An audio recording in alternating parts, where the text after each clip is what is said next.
Subscribe to our YouTube channel and don't forget to press the bell icon to get all the latest updates.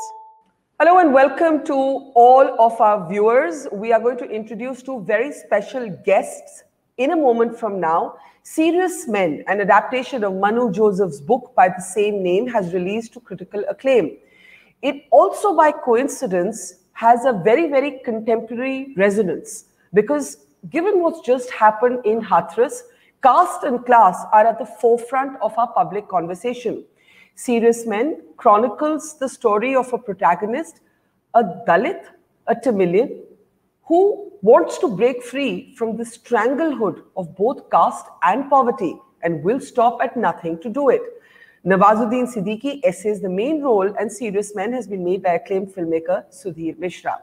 Like I said, we're talking here of two of our most talented people from the film industry, and they're joining us now, Nawaz and Sudhir Mishra, and it is a pleasure to have both of you on the program. मैं सबसे पहले नवाजुद्दीन आपसे शुरू करूंगी क्योंकि ये जब project शुरू हुआ तब तो शायद आप लोगों को मालूम नहीं था कि इसका इतना कंटेम्प्रेरी रेजोनेंस होगा कि हम जब ये बात कर रहे हैं तो अभी शायद इतना डिस्कशन कास्ट को लेकर, दलित आइडेंटिटी को लेकर बहुत सालों तक नहीं हुआ. It's of course coincidence because of the tragic incident, the tragic sexual assault and murder that took place in Hathras. लेकिन आप भी उत्तर प्रदेश से हैं, आप भी एक छोटे गांव से हैं. आपने भी बात की है कि जो जब जात की बात आती है तो हम जैसे लोग अक्सर कहते हैं कि हम इसमें विश्वास ही नहीं रखते, ये तो हमारी आइडेंटिटी का हिस्सा ही नहीं है. लेकिन शायद हम इसलिए कह सकते हैं क्योंकि हमारी एक प्रिविलेज है. तो सीरियस मैन जो कास्ट और क्लास प्रिविलेज के बारे में बात करता है थ्रू फिक्शन, उसके बारे में आप अगर अपना एक्सपीरियंस जोड़ें तो आप क्या कहेंगे? जी, पहले तो मैं ये बता दूं कि जब हम लोगों ने ये फिल्म स्टार्ट की थी, हमारे दिमाग में तो ये था नहीं, और मेजरली जो सर का जो फोकस था वो इस चीज़ पे था कि ये रिलेट करे हर उस इंसान से जो जिसके ड्रीम्स हैं, जो कुछ आगे बढ़ना चाहता है, या मोस्टली जो फादर एंड सन की जो रिलेशनशिप है वो, और एक जो एंग्स होता है कि मेरे फादर दादा कुछ नहीं कर पाए तो मैं शायद अपने बच्चे पे वो थोपूंगा. और ये बहुत ही रिलेवेंट है, आज भी रहेगा, कल भी रहेगा. ये इस लिहाज से ये बहुत इंपॉर्टेंट था. दूसरा ये है कि रही मेरी बात, ऑफ कोर्स चूंकि मेरी दादी जो थी वो बहुत छोटी जात से थी, और बाकी जो शेख सिद्दीकी लोग थे उस वक्त वहाँ पे, बचपन में ये बहुत ज़्यादा मुझे झेलने के लिए मिला कि अरे यार तू तो वो है, तू तो वो है, उनका पोता है. हालांकि एक वही थी, लेकिन उसी को लेके जो है बहुत ज़्यादा मेरे दिमाग में कभी कभी आया था छोड़ दें, गांव को छोड़ के चले जाते हैं टाइप में, इस तरह का रहता था बचपन में. बट फाइनली जैसे बड़े होते गए वो कम होता गया, लेकिन रहा वो.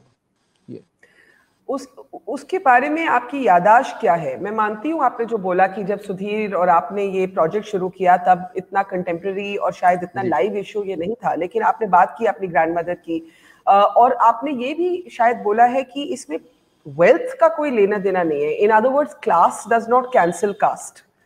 हो सकता, and Serious Man will also sort of, I want Sudhir also to talk about that. लेकिन नवाजुद्दीन, अगर आप अपनी बात करें, जब आपकी ग्रैंडमदर के खिलाफ, आपके परिवार के खिलाफ जात को लेकर डिस्क्रिमिनेशन होता था, तो क्या वो जात के कारण ज्यादा था कि गरीबी के कारण ज्यादा था कि दोनों का एक मिक्स था? दोनों कारण मिक्स थे. आई थिंक जात ज़्यादा इंपॉर्टेंट थी, और वो आपस में जो रिलेटिव्स होते थे वही थे. कुछ रिलेटिव्स थे जो इस चीज़ को बहुत ही बड़ा मुद्दा बना देते थे कि यार इनको थोड़ा अलग ही रखो, है ना. वो ज़्यादा कॉन्फिडेंट नहीं हो पाते थे हमें लेके कि अगर हम लोग उनकी चीज़ों में इन्वॉल्व होने चाह रहे हैं, शरीक होना चाह रहे हैं उनकी. उस दौरान भी होता था जब मैं बच्चा था. जी, आपकी सबसे सिग्निफिकेंट याददाश्त क्या है? Something that shaped you, that you took into serious man, because after all you play the role of, as I said, a Tamilian, a Dalit, जो चाहता है कि भाई अपना, उसका परिवार, उसका जो बेटा है वो ब्रेक फ्री कर पाए इन चेन से. तो जब आप अपनी जिंदगी के बारे में सोचते हैं, अपनी ग्रोइंग अप ईयर्स के बारे में सोचते हैं, तो आपकी एक वो मेमोरी क्या है? आपने अपनी ग्रैंडमदर की बात तो की, आपके साथ भी क्या भेदभाव हुआ है? बचपन में है, कुछ यादें हैं बचपन की, जब सपोज खेल रहे हैं बच्चे आपस में. मुझे अच्छे से याद है जब अगर सपोज किसी भी बात पे लड़ाई हो जाती तो ये एक कमेंट जरूर सुनने के लिए मिलता था कि भाई तुम तो यार उसके पोते हो टाइप में, जो छोटी जात की जो लेडी थी उसके पोते हो। तो इस तरह का कमेंट धीरे धीरे जो है ना एक वो घर करता गया है मेरे अंदर। तो फाइनली कई बार जब मैं थोड़ा बड़ा हो गया था तो मैंने अपनी माँ से भी बोलता था, फादर से भी बोलता था, यहाँ से शिफ्ट हो जाओ, गांव से शिफ्ट होते कहीं और रहने लगते हैं जहाँ पे हमें कोई ये इस तरह का इस तरह की लैंग्वेज यूज ना कर सके, इस तरह का हमें कमेंट ना मार सके हम लोगों के ऊपर। तो इस तरह का वो होता था बचपन में।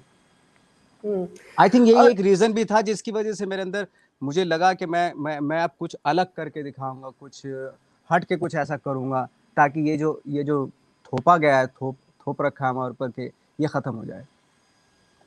Very interesting, Sudhir, to hear actually Nawaz talking about his real life experiences with caste discrimination. और वो ये भी कहते हैं कि हो सकता है बचपन की उस जात पात, उस भेदभाव ने उनको एक तरह से एक पुश दिया हो, एक एम्बिशन दी हो कि मैं कुछ और करके दिखाऊंगा. In some ways, when you look at the protagonist that he's playing in Serious Men, there too there is that hunger.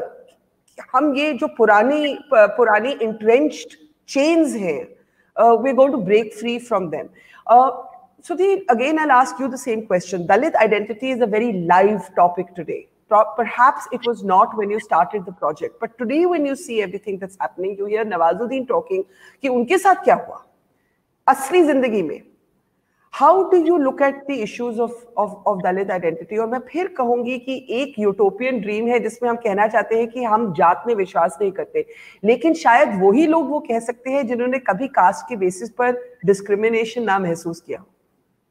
True, absolutely, and you know, I mean, it's like you know, Manu Joseph says it's that you know, knee on the neck which the Dalit always feels. You know, I mean, and we can all talk about not there not being caste, but you know, I mean, if you've seen the film, then you know there's this constant sound of the train, because there's the story of Ayyan's grandfather who was in a train and he went into a train compartment, and then somebody whispered to him that, Dala, this is a compartment for Brahmins, and nobody did anything to him, but he died of a heart attack.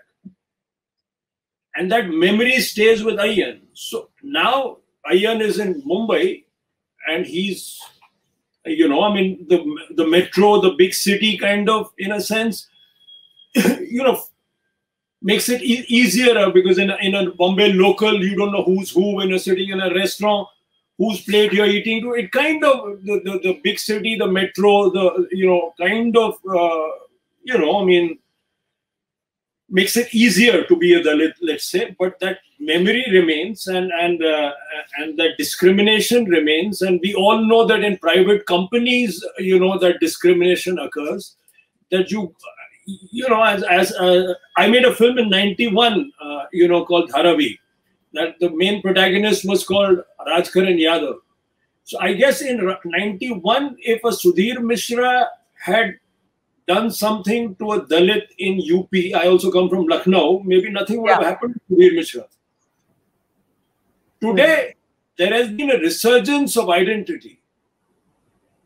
So there is a kind of opening up of India, and maybe you see a retaliation, because this may be the last stand of the upper caste. You know, I mean, it's like women. You know, women face much more, you know, violence, you know, because, you know, the women have also woken up. So they're not taking crap anymore. They're answering back. When they're answering back in places, the violence is so. I mean, I think that's also part of it, and that's necessary. And you know, between Gandhi and Ambedkar, what's the middle path? I mean, because you have to have, you know, peace, and you have to. You know, but the peace can only occur when we accept that the Dalit has been, you know, violated, and there has been a knee on their neck, and they need, you know. But you know, Sudhir, there's a whole school of thought within the Dalit movement. अगर आप चंद्रभान प्रसाद जैसे Dalit scholar से बात करें, तो वो कहते हैं कि Dalit uprising सिर्फ capitalism के through हो सकती है. So there are two schools of thought. There's the classical left ideology, but there is also increasingly within the Dalits a need for not just identity self-assertion but economic assertion. और मैं इसके बारे में थोड़ा बात करना चाहती हूँ because it relates both. I kind of agree, and there are a lot of Dalit intellectuals, especially Mr. Chandraman, whom I've read and has influenced serious men in a weird sort of way. I mean, also Manu Joseph and everybody. If you see that he's building a temple for English in the film, you know, so the English language does not discriminate. They think. I mean, it does, right? I mean, but. You know, so and you know, capitalism or economic power seems to be a kind of a, you know, not an alternative but a solution. You know, and I agree that this kind of only socialistic, you know, condescension by which you want the Dalit to remain in poverty and then sort of to give him doles and to talk and make bad art films about him crawling and begging for mercy. That's not the film, and that's not Ayyan Money, and that's the difference between Ayyan Money. He's not playing; he's taking them on. There is a difference between the Dalit, the poor are kind of have ambition, that they are not above being little grey, that they are human beings, that they fall prey to something, and then they have a right to, you know, get somewhere. They're not merely victims, and he's got his finger up, and so that's why he's a different Dalit hero than others. So as was Rajkaran Yadav, who wanted to be a capitalist. He wanted to affect Dharavi. So ये capitalism की जब हम बात करते हैं, again Nawazuddin से देखिए, looking at the, you know, whether life imitates art or art imitates life. अगर हम आपकी अपनी जिंदगी की बात करें तो आप ये गांव छोड़ के गए, आपका छोटा सा गांव जो था उत्तर प्रदेश में, आप मुंबई के शहर में पहुंचे, आप 2500 रुपए लेके पहुंचे और आपने 12 साल स्ट्रगल किया. In a way, this character that you play is also trying to break free. His methods may be, as Sudhir mentioned, a little more unconventional. He may see a gray area in the moral debate, you know, around what is allowed to be done.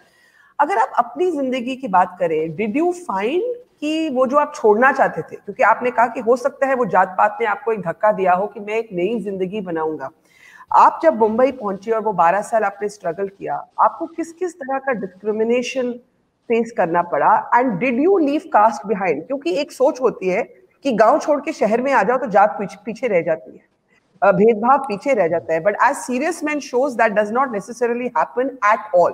तो थोड़ा अपनी जिंदगी का बताइए and relating it to Serious Man. Nawazuddin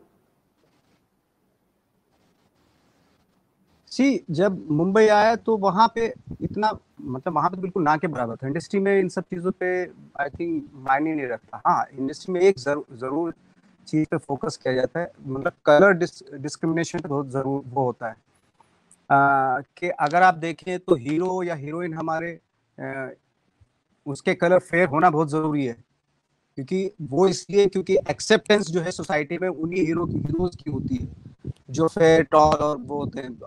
अगर आपसे पूछूं मैं कि कोई एक काली हीरोइन दिखा दीजिए, जो ब्लैक हीरोइन इस वक्त पे एक भी नहीं ढूंढने से मिलेगी जो स्टार हो, सुपर स्टार हो, एक भी नहीं है. एक आध इक्का दुक्का आते हैं एक्टर्स में भी, स्टार्स में भी, जो उनका कलर पे बहुत ज्यादा फोकस किया जाता है. हालांकि ये कास्ट वास्ट का ये सब इंडस्ट्री में नहीं चलता बिल्कुल भी, वो बहुत ही इस मामले में बहुत ही ओपन हार्टेड है. तो अगर आप, और डेफिनेटली इस चीज का स्ट्रगल मुझे करना पड़ा, क्योंकि जब भी मैं किसी ऑफिस में जाता था तो यही बोलते थे, देखने से लगता नहीं तो एक्टर है, हीरो है, तो मैंने उसके लिए क्या होना चाहिए, तो हीरो मटेरियल होना चाहिए. मटेरियल क्या होता है, थोड़ा बॉडी शॉडी, ये थोड़ा हाइट वाइट फेयर, ये वो सभी मटेरियल होता है. तो तो इस चीज पे ज्यादा, तो उस चीज को लेके 12 साल लग गए, यू नो. पर ये जो रेसिज्म, इट्स रेसिज्म, राइट? अगर आप नवाजुद्दीन इसको करेक्ट करें तो जो दलित डिस्क्रिमिनेशन होता है उसमें भी एक कॉम्प्लेक्शन पे अक्सर कमेंट्री होती है. Sudhir, I am sure you've heard this a lot, you're also from UP. You know, there is a sense that when we talk about Dalit, क्योंकि नवाजुद्दीन ने कहा कि रंग को लेकर एक रेसिज्म होता है, एक्चुअली रंग को लेकर एक स्टीरियोटाइपिंग दलित्स की भी होती है, Sudhir, and I want you to come in on that. Yeah, and it's got to do with some memory and you know, I mean, you can look at our newspaper. I mean, the it's pretty clear, and there is a caste angle to this, and this fair Brahmin hero, you know, this, you know, I mean, it's there. I've in fact always played with that. In Israt Ki Subah Nahi, the villain is you know, and the fair hero and the dark villain, you don't know who's who and who's good and who's bad, you know. In fact, that's been a theme, you know. I mean, Chitrangada and you know, this dusky heroine, you know, nobody was accepting it. Everybody, when I was taking her, they were saying, "Kidhar se leke aaye?" You know, I mean, so then she became the thinking man's whatever, you know. But you know, that's always been there. I mean, they'll say the same thing about Indira Tiwari now, you know, plays Nawaz's wife, right? So there's always this pressure to cast this gori ladki, especially the girl. In the men, it's a bit, you know, it's kind of strange. You know, men can be a bit fat, little uglier, you know, a little teda, but the women have to be, you know, I mean, you know, so you know, that's why, for example, Dum Laga Ke Aisha was such an important film according to me, because you had this another kind of heroine, right? You know, I mean, with men, with women, this racism is a bit more apparent. So there's this double whammy, I think. Yeah, but if you hear Nawaz, he says that he went through it as well, and I totally agree with you that women की जो stereotyping है वो तो एक किसी और अलग ही level पर है. But नवाजुद्दीन नवाज का जहाँ पहुँचा है, देखिए ना, कमाल पहुँचा है. Nawaz is the envy of many. Of course. बड़े सारे गोरे गोरे लड़के बोलेंगे नवाजुद्दीन सिद्दीकी बनना है. सही बात है बिल्कुल. अभी मैं आपको एक एग्जांपल बताता हूँ. एक बार मेरे खुद के दिमाग में ये सारी चीजें थी. मैं एक बार साउथ की पिक्चर देख रहा था, तो ये 4-5 साल पहले की बात है. तो जो एक विलन, मुझे ऐसा लगा था ये विलन है जिसकी बहुत पिटाई कर रहा था एक बहुत ही मोटा सा और काला सा बंदा. तो मुझे लगा कि यार ये जो पिट रहा है वो थोड़ा सा गोरा सा था, लेकिन जो पीट रहा था वो मुझे लग रहा था कि वो है जो पिट रहा था. वो लग रहा था कि यार ये जो था कुछ ऐसा था कि जिसकी पिटाई हो रही थी वो खूबसूरत सा था, लेकिन जो पीट रहा था मुझे लगा वो विलन है. ऐसा हो ही नहीं सकता, इतना बदसूरत और इतना, मतलब ऐसा विलन कैसे हो सकता है. बट फाइनली जब बाद में पता लगा कि एक्चुअली हीरो ये है जो दिखने में मोटा सा और अजीब सा है, ये हीरो एक्चुअली. तो मतलब थैंक गॉड, मतलब साउथ में तो बहुत पहले से आई थिंक इस चीज पे विजय पाली हम लोगों ने, अगर देखा जाए तो हीरो विलन का. हाँ, बट नवाजुद्दीन, मैं आपसे पूछूंगी कि ये जो आपने कहा कि जब आप छोटे थे तो ये अक्सर जो भेदभाव गांव का था, इन अ वे उसने आपको कैटअपुल्ट किया, उसने आपको पुश किया, उसने आपकी एम्बिशन बनाई. Is there any one memory, एक वो कोई एक होता है ना लोगों की जिंदगी में, एक इंसिडेंट, एक मेमोरी, एक वो एपिसोड जो दिल से कभी नहीं जाता? तो जब आप अपने गांव की जिंदगी के बारे में सोचते हैं, अपने बचपन के बारे में सोचते हैं, अपनी ग्रैंडमदर के खिलाफ जो भेदभाव था उसके बारे में सोचते हैं, ऐसा कोई वो मौका या किसी ने कुछ कहा हो या कोई बात कही हो या कोई लफ्ज इस्तेमाल किया हो जो कभी नहीं आपके जहन से जा पाया हो? एक्चुअली मैंने ये कभी भी ना तो कभी कहीं लिखा है, कहीं बताया ये इंसिडेंट. बट एक इंसिडेंट मेरे साथ हुआ था ऐसा कि मेरी जो दादी थी वो छोड़ के चली गई थी पाकिस्तान. तो उनकी बड़ी चाह थी, वो इसलिए चली गई थी क्योंकि उनको वहाँ पे रहने नहीं दिया जा रहा था बिकॉज ऑफ कास्ट. तो वो चली गई, और लेकिन वहाँ जाके वो हमेशा याद करती थी मेरे फादर को. तो एक बार एक इंसिडेंट हुआ कि हमारी जो जहाँ पे हम सोते थे सहन होता था, वो उस पर एक छत होती थी. वो छत का जो आने का जरिया था वो दूसरी छत से, कैसे भी छत पे वो शाम को आके बैठ गई. और हम चूंकि सहन में सोते थे गर्मियों में, तो मेरी दादी जो है ना ऊपर बैठे हुए हल्के से मेरे फादर को और मुझे देख रही हैं. वो बहुत देर तक बैठी रही. मेरी अचानक से नज़र पड़ी कि कोई बैठा हो देख रहा है. वो कई सालों के बाद आई थी, 25-30 साल के बाद आई थी वो. तो मैंने अपनी मदर को कहा कि ये कौन है, देखो कोई देख रहा है. और मैंने कभी फेस देखा ही नहीं था उनका उस वक्त पे. तो मेरी मदर ने देखा, उन्होंने देखा था फेस उनका.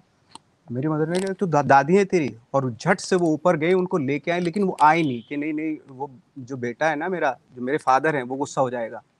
वो गुस्सा इसलिए हो जाते कि शायद आसपास के जो रिलेटिव्स हैं वो क्या क्या बोलेंगे, क्योंकि अभी भी अपनी ऐसी अपनी माँ से मिल रहा है जो छोटी कास्ट की थी।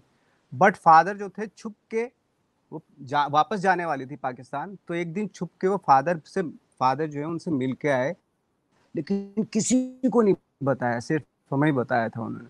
तो जो मंजर है वो देख रही थी, कम से कम मेरे ख्याल से 2 घंटे तक बैठी हुई अकेली सुनसान उसमें, शाम में वो चुपचाप बिल्कुल 2 घंटे तक देखती रही मेरे फादर को। और वो मैंने देखा कि अचानक से कोई देख रहा है, तो वो एक इंसिडेंट मुझे हमेशा मतलब याद रहेगा। वो और फिर वापस आपने कभी नहीं आई इतनी वो कैजुअली, मैं वही बोलने वाली थी कि आपने इतनी कैजुअली बोला कि वो पाकिस्तान चले गई क्योंकि गांव में उनको रहने नहीं दिया जात के कारण। हाँ, वो चली गई थी, वापस फिर कभी नहीं आई। नॉट रिलीजन, क्योंकि एक नॉट अजम्पशन रिलीजन। ये भी होता है कि मुस्लिम समाज में, जो लोग जानते नहीं है कि मुस्लिम समाज में जात नहीं होती, लेकिन मुस्लिम समाज में भी जात होती है। और आप कह रहे हैं कि आपकी दादी को रहने नहीं दिया, उनको गांव नहीं देश छोड़ना पड़ा। मतलब उस गांव में उन्होंने किसी को बताया भी नहीं था कि मैं आई हूँ पाकिस्तान से। 25 साल के बाद वो आई, और आके बस सिर्फ अपने बेटे से मिलने आई थी वो, और छुप के उनको देख के वो चली जाती। 2 घंटे देखा और चली जाती वापस। वो तो मेरी नजर पड़ गई उन पे। फिर अगले दिन फादर मिल के आए उनसे। मतलब हम लोग सुधीर सोच भी नहीं सकते, व्हेन ऐसे हम लोग, आई मीन कि हम लोग जो शहरों में रहते हैं, अंग्रेजी बोलते हैं, कोइंसिडेंस है कि हम अपर कास्ट में बॉर्न हुए हैं तो हम अपनी जात को डिसोन कर देते हैं, क्योंकि हमने कभी ये सब फेस ही नहीं किया Sudhir. No, it's that's why, you know, I mean, this imagined victimhood of the upper caste is kind of crazy. It's nuts, and it's very much real. I see a lot of my relatives living in this victimhood of, you know, discrimination because they were. That's really nuts. But yeah, I mean, you can't even imagine, and that's why I think big cities are important. I mean, when I came to Mumbai, you know, that's why, you know, Mumbai was such a liberating place for me. I didn't know, for example, you know, for a long time, you know, we were discussing Dalit and Dalit identity, and then we said, you know, one of my associates said, you know, I'm upset with the script. I said, why? So because I'm a Dalit. I never knew he was a Dalit. So then the writer suddenly turned around and said, but I'm Dalit also. I wrote it. So in Mumbai, you don't know. You know, I mean, that's the liberating thing about, you know, about not that he would not have kept that, you know, lived with that angst, not that he might not, where he comes from, have not carry the burden of that caste. But in a sense, Mumbai makes it easier. Big cities, that's the fascinating thing about the city: capitalism, economic growth, right? Making money. Why was this person on your crew upset? If I can ask you, जो आपके दलित colleague थे cast और crew में, why was he or she upset? No, he had a problem. He had a problem when we were going through the script. He had a problem with a couple of lines. So we were discussing how the characters to be treated, right? And I have always, you know, I mean, you know, the way it's not only the Dalit characters, but all my characters are kind of, men are frail. Manu Joseph calls me the collector of frail men, you know. Well, it makes for a nice change from egotistical, aggressive men. Yeah. So why not? Men are definitely. Big stars and heroes don't do my films. They're because they're frail men. They're weak. Big stars want to do strong men, evil men, idealistic men, strong. But strength is the main thing. Never weak, never frail, never soft. You know, I mean, so that is the problem. But you know, I think cities are fascinating. I think the growth of larger cities is the escape for, you know, in towns, and so this memory of tradition. अरे गांव इतना अच्छा, अरे गांव में इतना खूबसूरत, आज तो दलित गांव कैसा था, you know, so I mean this whole memory of कि ऐसा था वैसा था, और मतलब हम इतना खूबसूरत था, वो बगिया, वो पेड़, वो पहाड़, वो बरखा, वो पानी, वो हवा, but ask him no. जब वो कैसे उधर तक नहीं आ सकता था, जब जमींदार जाता था तो क्या होता था, तो मतलब for him a big city for the Dalit is the liberation. You know, हम लोग हाथरस में एक बहुत वक्त बिता के आए हैं, where 20-year-old Dalit woman was actually murdered, and in her dying testimony she said मेरे साथ बलात्कार हुआ। और गांव की आपने बात की, तो जब हम लोग बात कर रहे थे वहां पे गांव वालों से, और हमने जो अक्यूज्ड है वो सारे अपर कास्ट ठाकुर कम्युनिटी के हैं, तो जब हमने उनसे पूछा कि, उन्होंने कहा हम सब इनोसेंट हैं, फिर हमने उनसे पूछा कि आपके आपस में बातचीत होती, बोला हाँ होती है। तो हमने कहा आप क्या इनके घर, दलित जो समाज है उनके घर आप खाना खाने जाएंगे? तो उन्होंने कहा सवाल ही नहीं उठता, वो तो हमारे लिए काम करते हैं। They were very clear. So while they were claiming their innocence, and these are images from our reporting in Hathras that we are playing right now, तो उन्होंने अपनी innocence तो बोली, लेकिन उन्होंने इस बात में कोई embarrassment सुधीर और नवाजुद्दीन नहीं महसूस की, ये कहते हुए कि हम इनके घर खाना खाने नहीं जाएंगे। So you know, since both of you are from UP, I want you to talk a little bit. Nawazuddin ने तो बहुत बात की, सुधीर आप इस पे अगर कुछ जुड़ना चाहें, the very open proclamation कि भाई नहीं, ये हमारे काम वाले हैं, हम नहीं खाना खाएंगे इनके साथ। Yeah, and I think that's why laws are important, and because these social changes will take a long time. This in the head, you know what happens.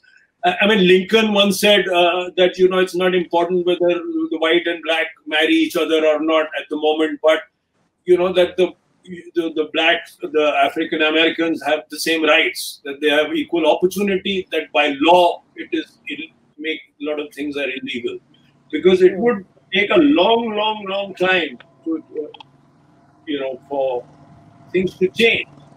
And I think urbanization is the key. I personally think you know, economic progress of the Dalit community is the key to it. I mean, I would agree, and Manu Joseph also is. I think that's why somebody like Chandrabhan and somebody have a point. I mean, this whole if economic growth, and if in whatever way of the soft loans or wherever, if the Dalit community is economically empowered, not by dole alone, but by you know. I want to ask both of you in the end. You know, Sudhir, especially a lot of the work you do is very political. When I say political, I don't mean party politics. I mean at its heart, it's political.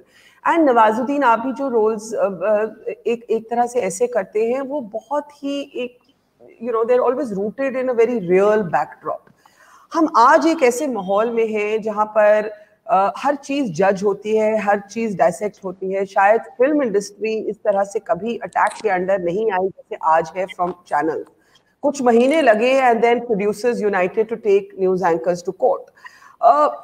आपसे जानना चाहती हूँ नवाजुद्दीन, आपसे शुरू करूंगी कि ये जो एक न्यूज टीवी पर, फिल्म इंडस्ट्री पर लगातार एक जनरलाइज्ड अटैक रहा है, उसको आप किस रूप से देखते हैं? और वो शुरू हुआ नेपोटिज्म की कॉन्वर्सेशन से, वो शुरू हुआ आउटसाइडर इनसाइडर की कॉन्वर्सेशन से। आप तो अल्टीमेट एक तरह से आउटसाइडर हैं, आपके कोई बेनेवोलेंट बेनिफैक्टर्स, कोई परिवार नहीं है, आप गरीब छोटे गांव से, गरीब परिवार छोटे गांव से आए। तो ये जो एक आज एक रेजिंग कंट्रोवर्सी है नवाजुद्दीन सिद्दीकी, आप उसको किस रूप से देखते हैं? ये तो लाइक नेपोटिज्म जैसे हर आदमी बोलते हो, हर जगह है, और ऐसी बात नहीं क्योंकि इतने सारे आउटसाइडर्स आते हैं, एस्टैब्लिश भी होते हैं, ऐसी बात नहीं है। और बहुत मतलब ज़्यादातर तो वही हैं जो आउटसाइडर्स हैं, जो किसी भी फील्ड में, चाहे एक्टिंग में हो, चाहे डायरेक्शन में हो, चाहे किसी राइटिंग में हो, सब एस्टैब्लिश होते हैं। आई थिंक मुझे लगता है कि इससे ज़्यादा ज़रूरी है कि हम सिनेमा कैसा बना रहे हैं, वो इम्पोर्टेंट है। हम लोग एक्चुअली सॉरी फॉर दैट, क्योंकि मैं कहता हूँ चलो एक बार नेपोटिज्म खत्म कर दो, आप बनाओ सिनेमा, आप भी तो वही बनाओगे, एक हीरो एक हीरोइन जिसका कोई वैल्यू नहीं है आज की डेट में। अगर हमने शुरू से इस चीज़ पे फोकस किया होता कि एक ब्रेन को, मतलब एक माइंड को एक्सप्लोर करते हैं आप, यू नो, बजाय इस, तो एक अच्छी ऑडियंस, सेंसिटिव ऑडियंस तैयार हो जाती है हमारी। लेकिन हमने बहुत ही सुपरफिशियल लेवल पे चीज़ें दिखाई, वो सिनेमा दिखाया जिसमें एक हीरो होता है, एक हीरोइन होती है, कॉलेज होता है, खत्म हो जाती है, जाओ हंसो रो और निकल जाओ। सिनेमा बिल्कुल वैसा का वही, इसीलिए जैसे हमारी जो फिल्में हैं वो ज्यादातर म्यूजिकल ओपेरा है। जब हम इंटरनेशनल लेवल पे जाते हैं वो उनका जीरो आउटकम जीरो, ज्यादा उनके गाने देखते हैं, कि ज्वेलरीज देखते हैं, लड़की की डांस कोरियोग्राफ देखते हो जो अच्छा लगता है सबको, but it's not a cinema. Problem है सिनेमा आप कैसा बना रहे हो और कंज्यूम कैसे कर रही है ऑडियंस। जैसा आप सिनेमा दोगे वैसा उसका माइंड बनेगा। जैसे आज अगर सिनेमा लोग थिएटर में नहीं जा रहे तो वैसा ही वो अजीब सा वो एंटरटेनमेंट देख के चैनलों पे देख के मजा कर रहे हैं, वो उनको आदत पड़ी हुई। आपने दी आदत अगर देखा जाए तो कहीं ना कहीं। ये आपने एक बहुत इंटरेस्टिंग बात बोली है। आपने कहा है कि एक डम्बिंग डाउन सिनेमा से ही हुआ है, मैस सिनेमा है। तो आज अब वो जो डमिंग डाउन है, वो जो एंटरटेनमेंट जॉनर है, वो न्यूज़ चैनल्स पे आ चुका है, लेकिन Bollywood must take responsibility in having created that formula. Exactly वही है ना। थोड़ा खुल के बोलिए इस पे। मतलब जब हमें फॉर एग्जांपल जैसे हमने जो ये जो कॉन्सेप्ट है कि एक हीरो एक हीरोइन है, ये बरसों से देखते आ रहे हैं हम लोग, तो उसमें आई एम सॉरी टू से उसमें टैलेंट कहाँ से आ गया? वो तो एक्सरसाइज है, यू नो। उसमें इनोवेशन है ही नहीं, डिस्कवरी है ही नहीं, उसमें कुछ डिस्कवर कर ही नहीं रहे। अब फॉर एग्जांपल मैंने सीरियस मैन किया, हम कैरेक्टर के ऊपर 1000 बार बैठे कि नहीं ये सोचता होगा। एक क्यों? क्योंकि हम एक माइंड को एक्सप्लोर कर रहे हैं, एक थॉट को एक्सप्लोर कर रहे हैं, है ना, एक कैरेक्टर को क्रिएट कर रहे हैं हम लोग। बट क्या होता है जब आप कमर्शियल फिल्म में, मैं सारी कमर्शियल फिल्म की बात नहीं कर रहा हूँ, मोस्ट ऑफ द जिनको ज्यादातर देखा जाता है उनमें क्या है कि आप रेटे रटाई चीज जो रिवायत चली आ रही है बरसों से वही कर रहे हैं आप, तो वो बहुत ईजी हो जाता है। उसमें कुछ आपको डिस्कवर करने की जरूरत ही नहीं पड़ती।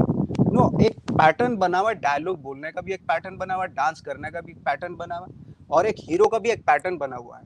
तो उसमें मेहनत करने की जरूरत नहीं, आप उस पैटर्न में फिट हो जाओ, आप हैं। और जो जिंदगी जो उसी फ्रेटर्निटी के हैं लोग, वो तो उनको तो आता है वो चीज, उस तरीके से रिएक्ट करना आता है, वो उनके लिए तो बहुत ईजी हो जाता है। लेकिन प्रॉब्लम होती है जब बाहर से जब एक्टर आता है आके उन्हीं को फॉलो करता है, तो भाई मैं तो तेरा ओरिजिनल देखना चाहता हूँ। तू जो संजो के लेके आया अपने गांव से, अपने कस्बे से, वो मैं देखना चाहता हूँ। तू भी आके वैसे ही कर रहा है, तो कहाँ टैलेंट कहाँ है फिर इसमें? टैलेंट तो वो है जहाँ कुछ डिस्कवर हो रहा हो, कुछ इनोवेट हो रहा हो। और ये फिल्में जो है हमें अलाउ नहीं करती हैं एक्चुअली। उसमें एक पैटर्न है, एक फॉर्मूला है, वो वहाँ पे टैलेंट की जरूरत नहीं, प्रैक्टिस की जरूरत है। थोड़ी प्रैक्टिस कर लो, आप भी डांस करने लगेंगे। आप एक तरह से ये कह रहे हैं कि एक जो कमर्शियल सिनेमा ने एक लैक ऑफ न्यूआंस, एक लैक ऑफ कॉम्प्लेक्सिटी, एक लैक ऑफ सोच जो फैला दी है, वो आज न्यूज चैनल्स उसी को पिकअप कर उसी को, हाँ, क्योंकि हमारी आदत पड़ गई ना, हमें चाहिए एंटरटेनमेंट, हमें कैसा भी तो हमें चाहिए, हमें या तो उस पर रोना है, हंसना है, गुस्सा होना है, एंग्स होना, वो it's the same pattern. Sudhir, you agree? Pattern. I saw you applauding him. I totally agree, and I think this is widest statement made in a long time on this issue, because I mean, for you, and that's why the outsider is important, because there's a one kind of film which leads with the children make the same kind of film, and the references are other kinds of films, and then there is a formula. And what is wrong with the formula? Because it binds you. You don't understand that life is difficult, that life is nuanced, that love often doesn't work, that you will, that there's, that you don't win all the time, that, there's no background music playing, I mean, all the time, and you, it's that dumbing down of India that the film industry is now suffering. So it's the same film industry, right, that said that these women should not, औरतों के साथ पिक्चरें नहीं चलती। हमको तो बोला गया ना, ये क्या है कि ऐसी पिक्चरें नहीं चलती, ये पिक्चर नहीं चलती, वो आप औरत प्रधान कहानी बनाएंगे तो नहीं चलेगी, काले आदमियों को लोगे तो पिक्चर नहीं चलेगी, अगर ऐसी होगी तो नहीं चलेगी, कॉमेडी होगी तो नहीं चलेगी। यही तो आप फॉर्मूला बनाया, बैठे हमको समझा रहे थे इतने सालों से। अब हमारी आपको जरूरत पड़ गई है कि अच्छा नहीं हमारे लिए बोलो, अरे बाबा आ जाओ हमारे लिए बोलो, थोड़ा क्रांतिकारी बनो, अरे क्या हमारे साथ हो रहा है। इतने साल तो आप हमें धक्का मार रहे थे, हमको तो नहीं उठाने आए थे आप। तो हमारी फिल्में गिरी हुई थी 91 में, जब धारावी में उतार दी हमारी, तो आप आए नहीं थे, कोई नहीं आया था। एग्जैक्टली हम आपके साथ हैं, बिकॉज इंडस्ट्री वैसी नहीं है. इंडस्ट्री ड्रग एडिक्शन का सेंटर नहीं है. इंडस्ट्री में बहुत मेहनत है. बड़े से बड़ा स्टार सुबह 7 बजे उठता है, 2 घंटे ट्रैवल करके कभी सेट पे पहुंचता है, 12 घंटे काम करता है. कभी कभी एसी भी नहीं होता, कभी कभी खाना खराब होता है, कभी कभी चौल में शूटिंग करता है. सेहत अगर अच्छी नहीं होगी और ड्रग एडिक्ट होगा तो ये मुमकिन नहीं है. लेकिन लार्जर पॉइंट आप दोनों का ये है कि एक mass dumbing down, the need to look for easy heroes, easy heroines. कौन गलत है, कौन सच है, कौन झूठा है, कौन ट्रूथफुल है. हाँ नवाजुद्दीन, मैं वही कह रहा हूं, बॉलीवुड से आया. हाँ जी, आप बोलिए नवाजुद्दीन. जिस दौरान जोकर आई थी फिल्म, वो ऑफकोर्स यहाँ पे इसलिए पसंद की कि उसको जब अवार्ड मिल गया था वेनिस में, कहाँ बेस्ट फिल्म का अवार्ड मिला था, उसके बाद बेस्ट एक्टर का अवार्ड मिला था, तब उसके बाद बाफ्टा मिला उसको, उसके बाद लाइक यहाँ पे लोगों ने oh my God what A film. आप सेम कॉम्प्लेक्सिटी की फिल्म यहाँ बना लीजिए और दिखा दीजिए कितने लोग देखेंगे.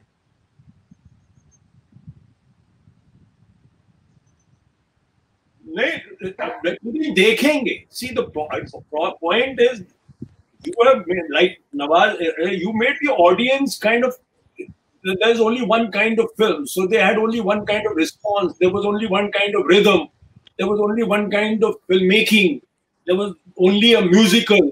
You know, when you fell in love, you went to Switzerland, you know, so everybody doesn't wake up in Switzerland, you know, you think you're not in love. It's a problem, right? This is, but now I think a fresher crop of filmmakers has come. Many of them are outsiders. You take Vishal Bhardwaj, you take Anurag Kashyap, you take Anubhav Sinha, you take even popular film Imtiaz Ali, you take a film like Kapoor and Sons, you take many films, you know, in fact, I think the parallel cinema has influenced the popular cinema to quite an extent. And, you know, I would disagree that, I mean, I think there's a lot of younger filmmakers like Anand Gandhi, Amit Masurkar, Navdeep Singh. There's hundreds of them. Even if you see a film of, say, you know, let's say you see a film of Madhur Bhandarkar, right? When you see fashion, right? When you see some films, you know, I mean, they're not usual films. There's so many of them that today are. You take a Subhash Kapoor, you take a, you know, I mean, look at what the work Hansal is doing. Look at something like Scam. Look at the story. Yeah. Look at the new actors being accepted. You know. So I think it's a wonderful time, and I hope we don't. I mean, tomorrow's radical is today's establishment, right? So I mean, I hope we don't become. I mean, so the outsider, the alternative hierarchy, jisko kehte hain. People who become radicals because the establishment didn't invite them for dinner or to the party. So the moment you invited to the party, you know, you suddenly forget, right? And you become the same, right? Yeah. So, you know, you have to be open and allow things to flower, you know, and that doesn't mean that the film industry professionals, that there are many, many, many talented people in the film industry. Yeah. And there are many children of the film industry that are talented, right? And they have a right to be. Nawaz's son tomorrow has a right to be a filmmaker or an actor or whatever. Similarly, you know, there are others whose children have a right. A lawyer's son has a right. So, I mean, as long as he has the skill set, as long as what Nawaz is saying happens, that he's approaching the medium in a fresh way, that he's not there just because he's so-and-so's child, I think I mean, there shouldn't be any war of this kind that you can't. I mean, there are lovely kids in the film industry, many of them better than their parents. But I think the most interesting point that both of you have made, and thank you for making it, is that जो generalization आज film industry को ले डूब रहा है, वो generalized approach, वो formulaic approach, often mass commercial cinema ने खुद embrace किया. So the need for easy heroes, easy villains, you know, slotting and caricaturing people, not being complex. Today it has come back to bite the film industry. Well, Serious Men is different. Please go and watch it. Nawazuddin Siddiqui is always fantastic to watch. Sudhir has made some of my most favorite movies. So thank you, both of you. Thank you for having such an interesting conversation. And thank you to our audience. Thank you, Nawazuddin. And thank you, Sudhir Mishra. And thank you very much.